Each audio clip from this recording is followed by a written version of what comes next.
Nous vous souhaitons la bienvenue au troisième vidéo qui porte sur la Convention relative aux droits des personnes handicapées des Nations unies.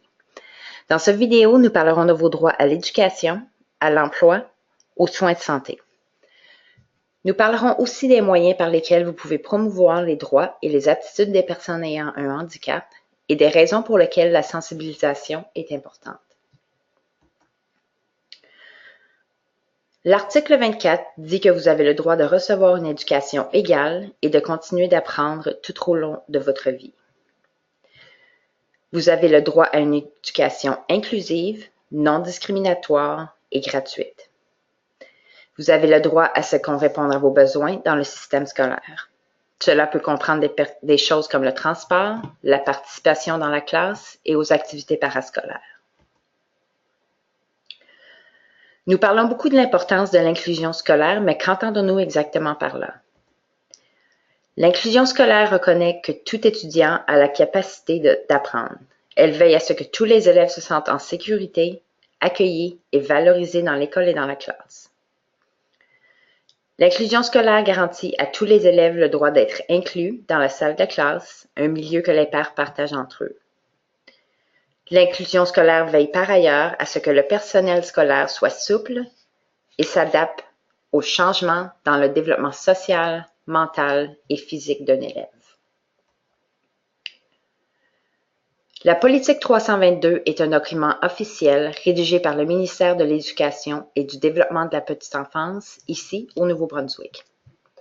La politique a été établie pour garantir que toutes les écoles publiques soient inclusives et répondent aux besoins de tous les élèves. Alors, que signifie la politique 322? La politique 322 définit les ressources et les mesures de soutien qui devraient être utilisées dans le système scolaire pour favoriser le développement des personnes ayant un handicap. Parmi celles-ci, mentionnons une équipe stratégique.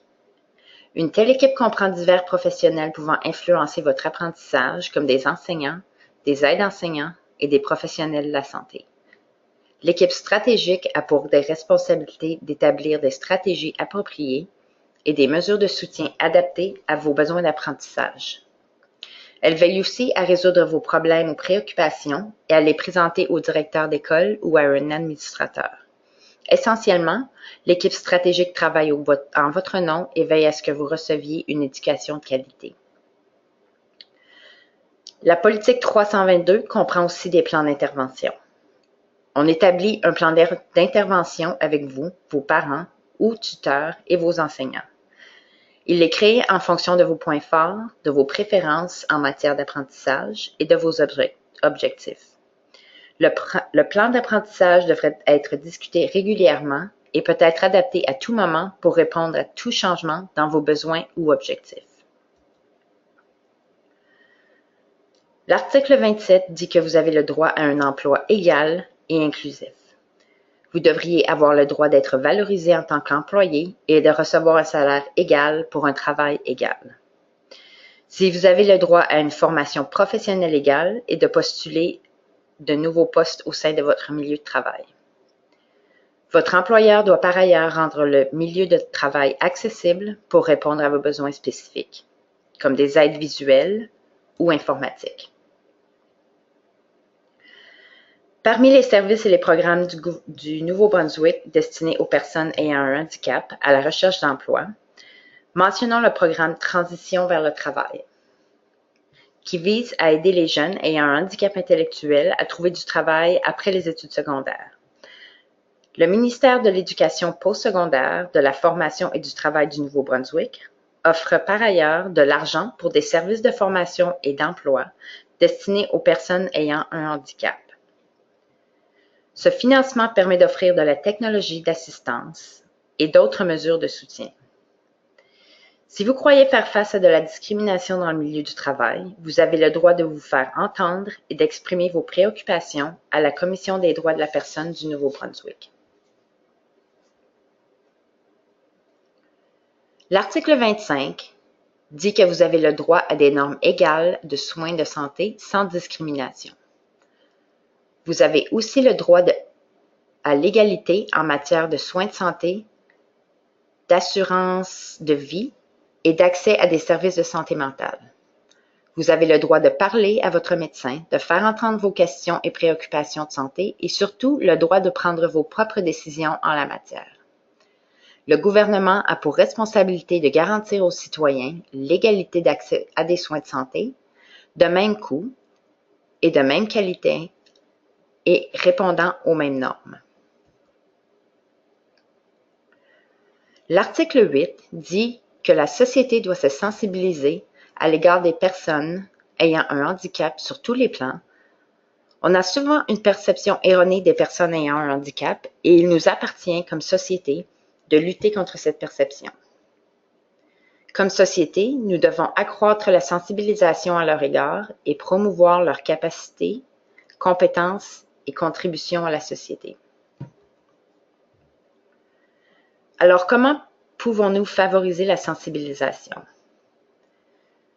L'une des meilleures façons d'y parvenir, c'est en éduquant les autres. Bien des gens ne sont pas conscients des droits des personnes ayant un handicap et le dialogue serait un bon point de départ. On peut éduquer les gens par des campagnes de sensibilisation, des programmes de formation et les médias. Par exemple, ici, à Lambic, nous offrons gratuitement chaque mois une séance d'information d'1 heure. Celles-ci permettent de connaître l'organisme et son œuvre. Elles comprennent des histoires de réussite de membres de la collectivité et les objectifs que nous avons établis pour nous-mêmes ainsi que pour la collectivité. Il importe que la société comprenne que les personnes sont autonomes et qu'elles sont capables. Le réseau du personnel de direction des personnes handicapées du Nouveau-Brunswick, aussi appelé le RPDPH, est un groupe de tête au Nouveau-Brunswick qui fait la promotion des droits de la personne ayant un handicap. Il s'agit d'un groupe de soutien professionnel composé de directeurs et directrices généraux de 12 organismes s'occupant des personnes ayant un handicap ici au Nouveau-Brunswick. Il se réunit chaque mois et aborde diverses questions ou suggestions venant de chaque organisme. Ensemble, les membres travaillent ensuite en équipe en vue de favoriser l'avancement des politiques publiques qui soutiennent la pleine inclusion et ouvrent plein de possibilités aux personnes ayant un handicap ainsi qu'à leurs familles.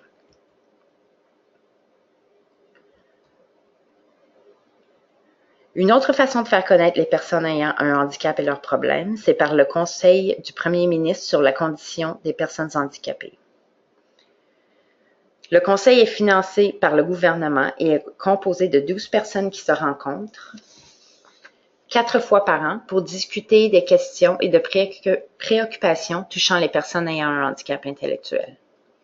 Il reçoit et entend des requêtes et des recommandations de particuliers, citoyens et de groupes de la collectivité concernant la situation de ces personnes. Il y a aussi pour responsabilité de proposer des programmes, des pratiques et des politiques visant à améliorer leur situation. À la fin de l'année financière, ils produisent un rapport qui renferme toutes ces constatations et recommandations et le soumettent directement au Premier ministre du Nouveau-Brunswick pour examination. Votre voix compte. Pour de plus amples renseignements sur le Conseil du Premier ministre sur la condition des personnes handicapées, communiquez avec l'organisme au 506-444-3000 ou consultez son site web www.gnb.ca.